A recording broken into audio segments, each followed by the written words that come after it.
The funny thing about betrayal is that it never comes from your enemies. My dad, Arthur Hayes, used to say that. And like most of his wisdom, carved from a life spent working the stubborn Montana soil, I didn't fully understand it until I had to live it myself. My name is Caleb Hayes. I own Hayes Off-Road, the only shop in Riverside that can turn a stock Jeep into a mountain-conquering beast or bring an ancient Bronco back from the dead. I built this business with my bare hands over 20 years, starting with nothing but a set of craftsman tools in a rented garage with a leaky roof. Now I've got 6 bays, 4 full-time mechanics, and enough business that we're booked 3 weeks out, minimum. But that's not what this story is about. This is about the night I handed my wedding ring to my sister-in-law while my wife, Lorelei, slow danced with the man she was sleeping with. The man she was stealing with. The signs were there for months. I just didn't want to see them. Maybe that makes me a fool. But when you love someone, you give them the benefit of the doubt. You keep giving it until you can't anymore, until the doubt is the only thing left. It started when Lorelei hired Julian Croft as a business consultant to help us scale the operation. Her words, not mine. I never liked the guy from the moment he walked into my shop, his polished loafers crunching on the dusty concrete. He wore a suit that cost more than some of my customers' entire trucks. But Lorelei insisted he had connections and expertise that could take us to the next level. "Caleb, we need to think bigger," she told me one night after dinner. Rowan, her son from her first marriage, was upstairs doing homework. The kid had started calling me dad 3 years ago, and I'd tear up every single time. He was my boy in every way that mattered. "The shop is doing well," she continued, her voice filled with a restless energy I didn't recognize. "But we could be doing so much better. Julian thinks we could open a second location in Billings within a year." "We've talked about this," I said, my voice low as I loaded the dishwasher. "Expansion means debt, and I don't do debt. My dad taught me that." "Isn't?" She rolled her eyes, a gesture that had become more frequent lately, one that always made me feel like some backwoods hick she was ashamed of. "Your dad's farm barely breaks even, Caleb. Is that really the business model you want to follow?" That stung. A physical slap I hadn't seen coming. My parents' farm had been in the Hayes family for over 70 years. Sure, it wasn't making millions, but it fed our family and put me through school. My parents, Arthur and Clara Hayes, had worked that land with a dignity that Julian Croft's tailored suit couldn't even comprehend. "The farm is not on the table," I said, my voice firm, final. "And neither is debt." Lorelei sighed dramatically, a puff of air that dismissed my entire worldview. "Fine. We'll find another way." Looking back, that was the moment. That was when she started planning. I just didn't know it yet. The changes were subtle at first. Lorelei, who'd been a waitress in jeans and a t-shirt when we met, started dressing differently, more expensive clothes, fancier makeup. She talked about designer brands I'd never heard of. "Where'd you get that?" I asked one evening as she walked in wearing a silk dress that looked like it cost a week's profits. "Oh, this?" she twirled, showing it off with a practiced flick of her wrist. "End of season sale. Practically a steal." I nodded, though a cold knot tightened in my gut. Something felt off. Lorelei had taken over the bookkeeping for the shop about a year after we married. She had a head for numbers, she'd said, and I trusted her. I trusted her with that side of things while I focused on what I knew best, fixing trucks and keeping customers happy. Then came the meetings. Suddenly Lorelei was having dinner meetings, lunch meetings, coffee meetings, all with Julian and potential investors. She'd come home late, smelling of expensive whiskey and wearing a smile I hadn't seen directed at me in years. It was a brittle, triumphant smile that didn't reach her eyes. One night, she didn't come home until 3 a.m. I was sitting in the dark kitchen, a cold cup of coffee in front of me, when she stumbled through the door. "Jesus, Caleb," she gasped, a hand on her chest. "You scared me half to death. What are you doing sitting in the dark?" "Waiting for my wife," I said, keeping my voice level, though it took every ounce of my control. "It's 3 in the morning, Lorelei." She waved a dismissive hand, dropping her purse on the counter with a thud. "We closed a deal with a potential investor. We had to celebrate." "Celebrate until 3 in the morning?" "Don't start, Caleb," she warned, kicking off her heels. "I'm bringing in serious money for us. The least you could do is be supportive." "Bro." "Supportive of what, exactly? You haven't shown me any paperwork on these investors. Haven't introduced me to any of them. For all I know, you're just out drinking with Julian Croft every night." Her eyes flashed dangerously. "Is that what you think? That I'm cheating on you?" I stood up, the exhaustion of the past few months washing over me like a physical weight. I don't know what to think anymore, Lorelei. You're different. The shop's different. Everything's changing, and I don't know if I like where it's heading. That's your problem, she snapped. You're afraid of change, afraid of success. Julian says, I don't give a damn what Julian says. I slammed my hand on the table, making her jump. I never raised my voice, and the shock on her face showed it. This is my business, mine. I built it from nothing, and I won't have some smooth-talking city boy in an expensive suit telling me how to run it. Lorelei's expression hardened into something cold and unfamiliar. Our business, Caleb. Or did you forget that I do all the books? That I'm the one handling the finances while you play with your trucks? Play with my trucks? I echoed, incredulous. Those trucks pay for this house, for your fancy dresses, and your nights out with Julian. Don't you dare act like what I do is a hobby. She laughed, a cold, sharp sound that cut right through me. You think too small, Caleb, always have. That's why we're still in this crappy little town when we could be so much more. This crappy little town is my home, I said quietly. Our home, or it used to be. I'm going to bed, she sighed, running a hand through her hair. We can talk about this when you're being reasonable. As she walked upstairs, I sat back down at the kitchen table, a hollowness spreading in my chest. Something was very wrong in my marriage, and I was starting to think it might be beyond fixing. My buddy, Finn Riley, was the first one to say something concrete. We were at his auto parts store after hours, having a beer in his cluttered office. Finn and I had been friends since high school. He knew me better than almost anyone. You know, Lorelei and that consultant guy were at the Rusty Nail last night, right? He said it casually, not looking at me, instead focusing on peeling the label off his beer bottle. I took a long pull from my own bottle. A business meeting, probably. And, Finn snorted, some business. They were in a booth in the back. Jenny was waitressing, said she had her hand on his leg under the table. I wanted to punch him for saying it. I wanted to smash the bottle against the wall. But Finn wouldn't lie to me. Not about this. You sure? Was all I could manage. My voice sounding weak and distant to my own ears. As sure as I'm sitting here, he said, finally meeting my eyes. His were filled with a pained sympathy. I wouldn't tell you if I wasn't certain, brother. You know that. I nodded, feeling sick. I appreciate it. There's more, Finn said hesitantly. They left together. Jenny said they were all over each other in the parking lot, got into his car and drove off. The image hit me like a physical blow. Lorelei kissing Julian, his hands on her body, both of them laughing about the fool husband at home. I need to see it, I said suddenly, the words leaving my mouth before I could stop them. Finn blinked. What? Caleb, man, don't do that to yourself. Would you? I cut him off, my voice sharp. If it was Lisa cheating on you, wouldn't you want to see it with your own eyes? He was quiet for a long moment, then let out a heavy sigh. Yeah, I would. Then help me, I said. Next time they're at the Rusty Nail, call me. 2 nights later, my phone rang at 9:30 p.m. Lorelei had left an hour earlier for another meeting. They're here, Finn said without preamble.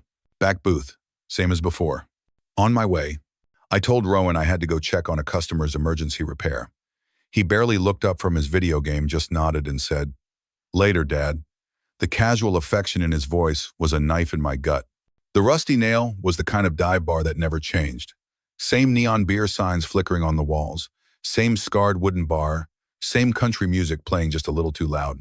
I parked across the street and sat for a minute, gathering myself, my hands gripping the steering wheel so hard my knuckles were white. Part of me wanted to storm in there, to make a scene, to drag Lorelei out by her arm and beat Julian Croft to a pulp. But that wasn't me. It never had been. I entered quietly, nodding to a few familiar faces who looked surprised to see me there. Finn caught my eye from the bar and subtly tilted his head toward the back. I moved through the crowd, sticking to the shadows until I had a clear view of the back booth. And there they were. Lorelei was pressed against Julian's side, his arms slung casually around her shoulders.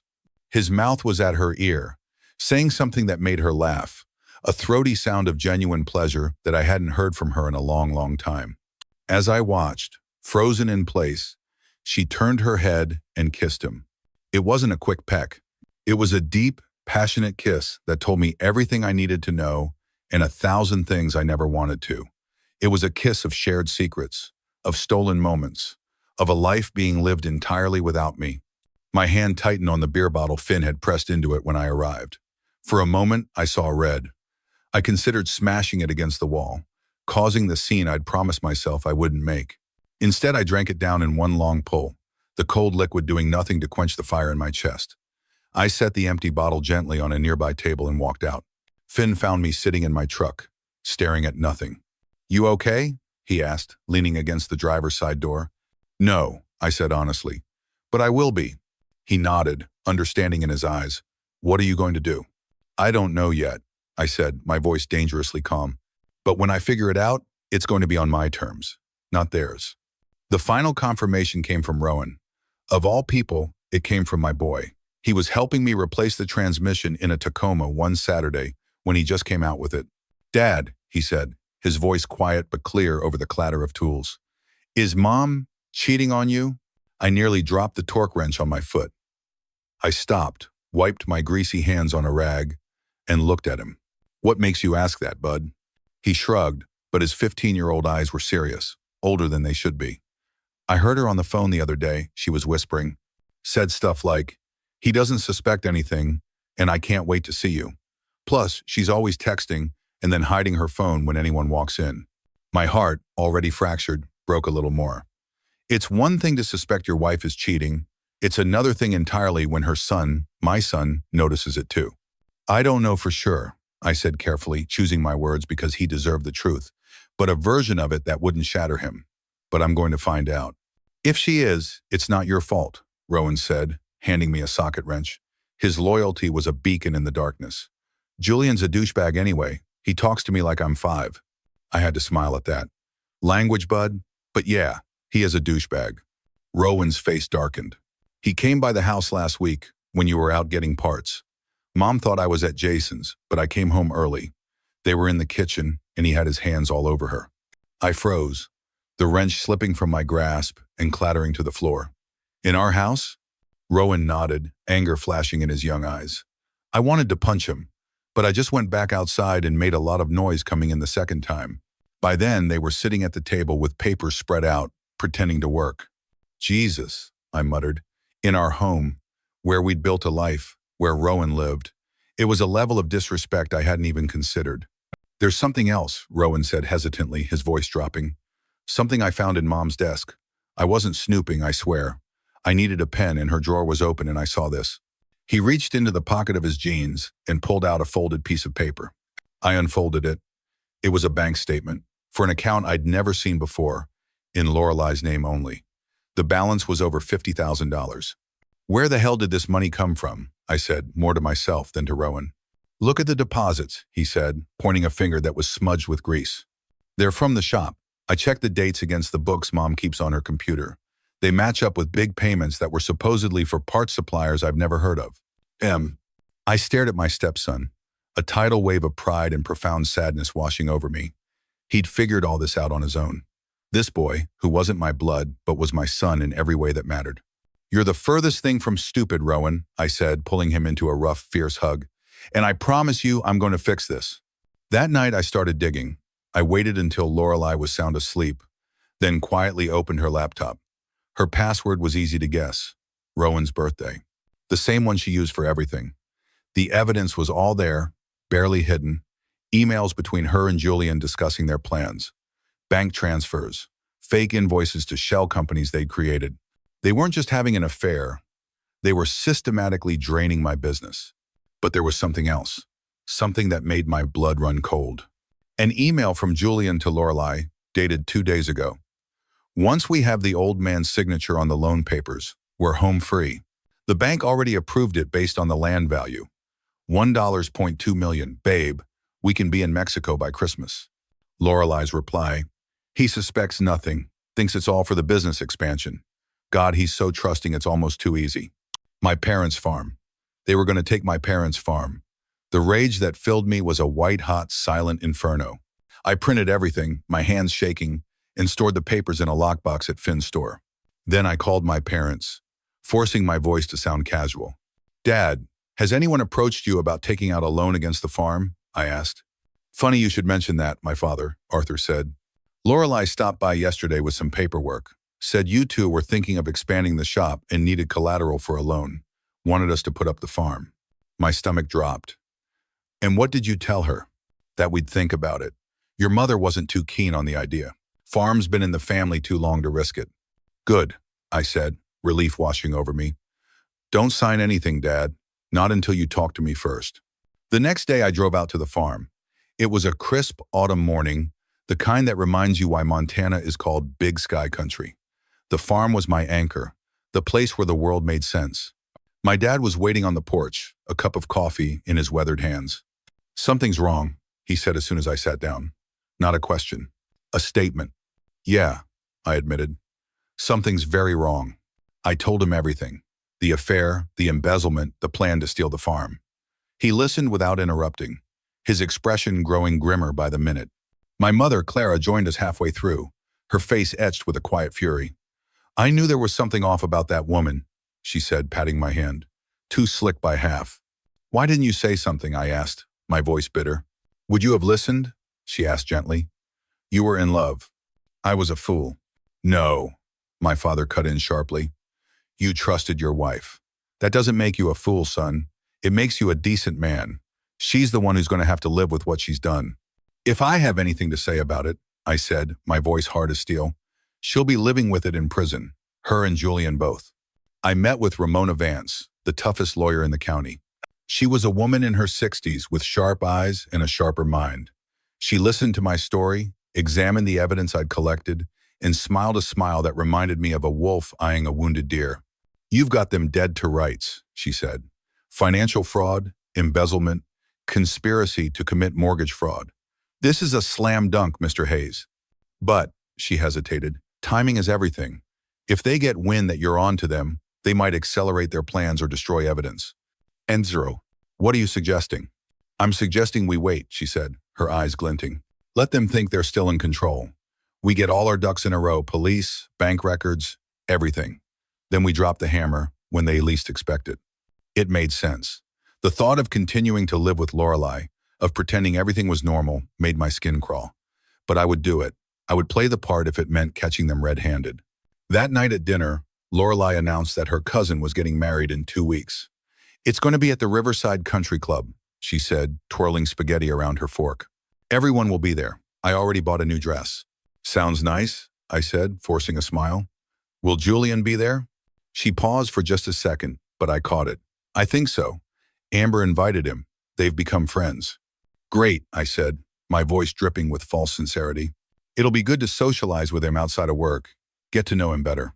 Lorelei studied me, trying to detect sarcasm, but I kept my expression neutral.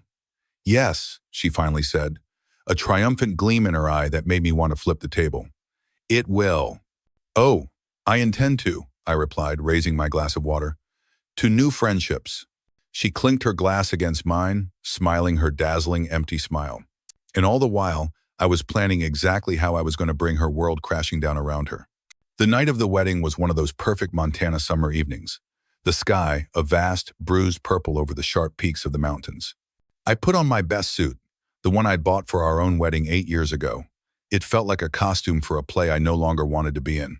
Lorelei looked stunning in a blood-red dress that probably cost more than most people in Riverside made in a week. Her dark hair was swept up, exposing her neck in a way that used to drive me crazy. Now, looking at her, I just felt numb. You look handsome, she said, straightening my tie. Her fingers lingered on my chest, and for a fleeting moment, I felt a pang of grief for the marriage I thought we had. You too, I said. Beautiful. And fur. This is going to be a night to remember, she said, her smile bright. Yes, I agreed, my voice quiet. I think it will be. At the reception, Lorelei disappeared within minutes, no doubt to find Julian.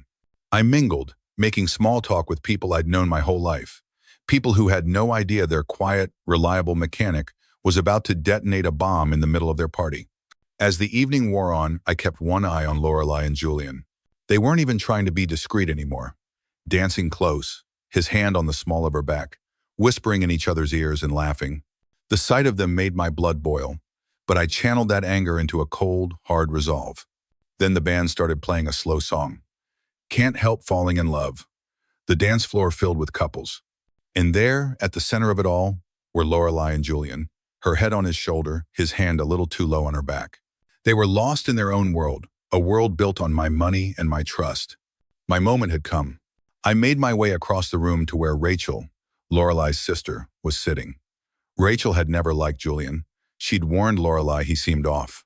Lorelai had dismissed her concerns as jealousy. "Hey, Caleb," Rachel said as I approached. "Some party, huh?" "Rachel," I said, my voice low and serious. "I need you to do something for me." And she must have heard the tone in my voice, because her expression immediately turned serious. "What's wrong?" I reached into my pocket and pulled out my wedding ring. I'd taken it off for the first time in 8 years that morning. My finger felt strangely light without it. I placed the simple gold band in her palm. "I need you to give this to your sister." Rachel's eyes widened. "Caleb, what?" "Tell her the marriage is over," I continued, my voice steady as a rock. "Tell her I know about her and Julian. I know about the money they've been stealing from the shop, and I know about their plan for my parents' farm." Rachel looked from the ring in her hand to me, then to the dance floor where her sister was still swaying to the music, oblivious. "Oh my God," she whispered. I knew something was going on, but I never thought. "It's worse than you think," I said. "But don't worry, I've got it handled. I just wanted you to know why I'm leaving." I stood up, feeling lighter somehow. As I walked away, I heard her call after me, her voice trembling. "What should I tell her when she asks where you've gone?" I turned back one last time and looked at the couple on the dance floor. "Tell her to enjoy the dance," I said. "It's the last one she'll have for a while." I found Rowan playing on his phone at a table with some other teenagers. "Hey, bud, you ready to get out of here?" He looked up, relief clear on his face. "God, yes. This is so boring." I took one last look at the dance floor. Lorelai and Julian were still there, locked in their embrace. I felt no satisfaction, just a hollow ache where my heart used to be. I walked out of the country club without looking back. But as I was getting into my truck, a hand grabbed my arm. Running away so soon? It was Julian Croft, his perfect smile slightly crooked from too much champagne. I shook off his hand. "What do you want, Julian?" "Just wondering why you're leaving your beautiful wife all alone at a wedding," he said, his words slurring slightly. "Not very gentlemanly of you."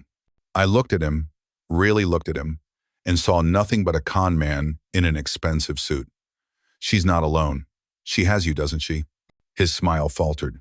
"I don't know what you're implying." "Cut the crap," I said, stepping closer until we were almost nose to nose. "I know exactly what you're doing, with my wife, with my business, with my parents' farm. All of it." The blood drained from his face. "Caleb, listen. It's not what you think, isn't it?" I pulled out my phone and showed him a screenshot of one of his emails to Lorelai, the one about Mexico. His eyes widened. He swallowed hard. "We can work something out. A business arrangement." I laughed, the sound harsh even to my own ears. "A business arrangement? You've been screwing my wife and stealing from me for months, and you want to talk business?" "Keep your voice down," he hissed, glancing around the parking lot. "Why? Afraid someone might hear the truth?" I was practically shouting now, all the rage I'd been suppressing finally breaking free.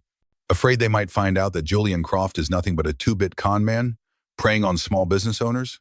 He grabbed my jacket lapels. "You don't know who you're messing with, Hayes." I knocked his hands away with a force that surprised even me. "No, you don't know who you're messing with. I've got every email, every bank transfer, every fake invoice. By this time tomorrow, the police will have it all. So enjoy your last night of freedom, because prison jumpsuits aren't nearly as nice as that fancy suit of yours." His face contorted with rage. For a second, I thought he might throw a punch. Instead, he spat at my feet. "You're bluffing. You've got nothing." "Try me," I said, my voice deadly calm. "Better yet, ask Lorelai what her son found in her desk drawer." That hit home. His jaw worked like he wanted to say something else, but thought better of it. Just then, Rowan came jogging up. "Dad, everything okay?" I put my arm around his shoulders, a solid, grounding weight. "Everything's fine, bud. Mr. Croft was just leaving." Julian looked between us, turned, and stalked back toward the country club. The next morning, all hell broke loose. I was up early. I'd emailed Ramona Vance to set the legal wheels in motion. At 9 a.m. sharp, my phone started ringing. Lorelai. I let it go to voicemail. Then came the text. "Where are you?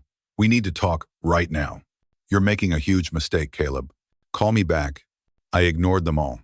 Instead, I called the bank and froze our joint accounts. I called a locksmith and had the locks on the shop and the house changed. By noon, Lorelai showed up, pounding on the front door. I opened it calmly, standing in the doorway so she couldn't push past me. "What the hell do you think you're doing?" she demanded, her face flushed with anger. She was still wearing last night's makeup, her hair a mess. "I think that's my line," I said. "Where's your boyfriend?" She blanched.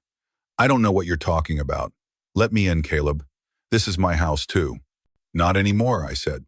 "Not after what you and Julian tried to pull. The embezzlement, the plan to take out a loan against my parents' farm. Did you really think I wouldn't find out?" Her expression changed, calculation replacing anger. "You're overreacting. Yes, Julian and I got close, too close. I made a mistake, but the business stuff was all legitimate expansion plans." I actually laughed. "Save it for your lawyer, Lorelei. Mine has already filed charges. The police will probably be picking you up later today." Embo. That got through to her. "Charges? Are you insane? I'm your wife." "Not for much longer," I said. "Rachel has my ring. Consider yourself served." "You can't prove anything?" she hissed, but I could see the fear in her eyes. "Actually, I can prove everything," I said. "Every transfer, every fake invoice, and those emails about the farm loan. Not smart to leave that kind of evidence on your laptop." She lunged at me then, trying to slap me, but I caught her wrist. "Don't," I said quietly. "Just don't. It's over, Lorelei." "What about Rowan?" she demanded, wrenching her arm away. "You can't keep my son from me." "I wouldn't dream of it," I said. "But he's old enough to decide where he wants to live." As if on cue, Rowan appeared behind me. "Mom," he said, his voice cold. "You should go." The look on Lorelei's face was almost worth all the pain. Almost. "Rowan, baby, you don't understand," she began. "I understand fine," he cut her off. "I saw you dancing with him. I'm not stupid. Dad told me everything last night." She flinched when he called me Dad. "You turned my son against me." She spat at me. "You mean stealing from the business and trying to swindle my parents?" I said. "Yeah, that's me." "Pack your things, Rowan," she ordered, looking past me. "You're coming with me." Rowan crossed his arms. "No, I'm not. I'm your mother. And he's been more of a father to me in 8 years than my real dad was in my entire life." Rowan shot back. "I'm staying here." Lorelei's face crumpled. "This isn't over," she said, backing away from the door. "You'll regret this, Caleb." "I already regret a lot of things," I said. "But this isn't one of them." I closed the door gently but firmly in her face. It turned out Julian Croft's real name was Michael Wilson, a con man who had pulled similar scams in at least 2 other states. He was arrested trying to cross the Canadian border. Lorelei was picked up at a motel outside of town. The police also uncovered his accomplice, a woman named Sienna Thorne, who specialized in emotional manipulation. She was supposed to get close to me, play the sympathetic friend, and drive the wedge deeper into my marriage. They found her a week later, sitting at my mother's kitchen table, pretending to be an old friend, trying to work her magic on my parents. The look on her face when the police walked in was priceless. The trials were quick. Faced with overwhelming evidence, Wilson pleaded guilty. He got 15 years.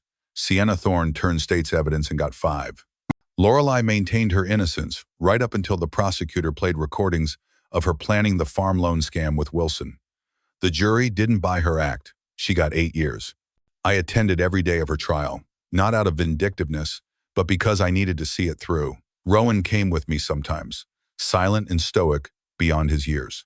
After the sentencing, as the bailiff led Lorelei away, she looked back at me one last time. "I did love you once," she said, her voice a whisper. I believed her. And that was the tragedy of it all. A year later, life had found a new rhythm. Hayes Off-Road was back on its feet, more successful than ever. The court had ordered restitution, and surprisingly, we got most of the money back. My parents' farm was safe, placed in a protected land trust that ensured it would remain in the Hayes family for generations. Rowan stayed with me, of course. Our bond, forged in the fires of betrayal, was unbreakable. He was the one constant, the one true thing that had come out of the wreckage. One evening, I got home to find him waiting on the porch, a wide grin on his face. He held up a thick envelope. "What's got you so happy?" I asked. "Early acceptance," he said, his voice brimming with pride. "Montana State Engineering Program." I rushed up the steps and grabbed the letter.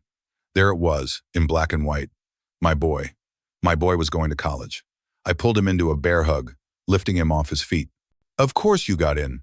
You're the smartest kid I know." "I was thinking," he said, his expression suddenly serious. "We could drive out to the farm. Tell Grandma and Grandpa in person. Oh, my heart swelled at the way he called my parents Grandma and Grandpa. That sounds perfect, I said. And it was. My mother cried. My father clapped Rowan on the back so hard he nearly fell over. We stayed for dinner, a small impromptu party, celebrating not just a college acceptance, but our survival. As we drove home that night, under a vast canopy of stars, Rowan asleep in the passenger seat, I couldn't help but feel a profound sense of gratitude. They had tried to take everything, Lorelei and Wilson. They'd taken my money, my trust, and 8 years of my life. But they hadn't managed to break what mattered most. I pulled into our driveway, the headlights sweeping across the familiar lines of the house. It wasn't just a structure of wood and nails anymore. It was a sanctuary we had reclaimed. "We home?" Rowan mumbled sleepily as I cut the engine. I looked over at him, at this incredible young man who had chosen me, who had stood by me when the world fell apart. A feeling of deep, quiet peace settled over me for the first time in what felt like a lifetime. "Yeah, buddy," I said, my voice thick with emotion. "We're home."